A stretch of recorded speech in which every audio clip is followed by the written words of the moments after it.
In this webcast, I'd like to give a brief introduction to SHMO, the Simple Huckel Molecular Orbital Theory Calculator. SHMO is a tool that you can use to quickly generate the molecular orbitals of any all-sp2 hybridized pi system. The number one rule to keep in mind when using SHMO is that any atoms that are not sp2 hybridized are not necessary and should be omitted from the structure. Let's take as a hypothetical example this compound and see if we can put it into SHMO. This will introduce us to both how to draw heteroatoms in SHMO and how to handle charges. The first thing you'll want to do is identify all of the sp2 hybridized atoms in the structure.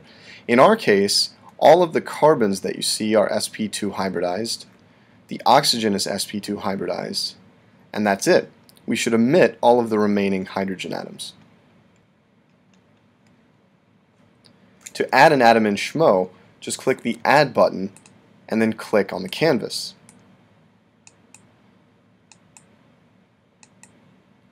You can go ahead and lay down all 5 atoms, as we're going to change atom 1 to oxygen here shortly. To account for the charge, use the charge control in the bottom left-hand corner.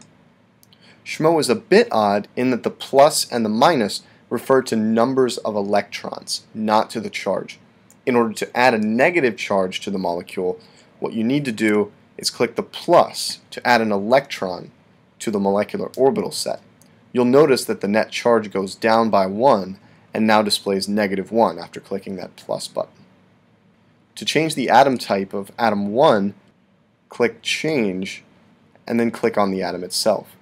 You'll see a series of mysterious looking buttons appear when you do this.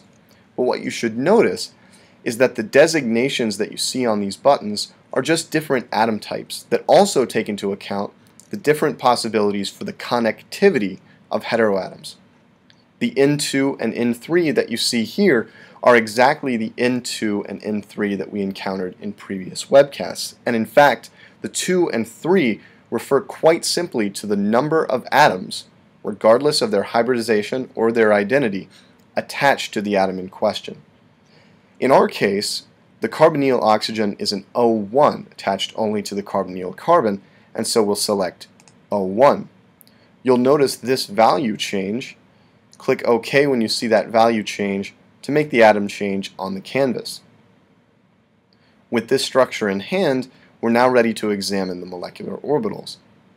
You can click Normalize to optimize your structure, although that's not essential, and then click Show Orbitals to automatically display the lowest level.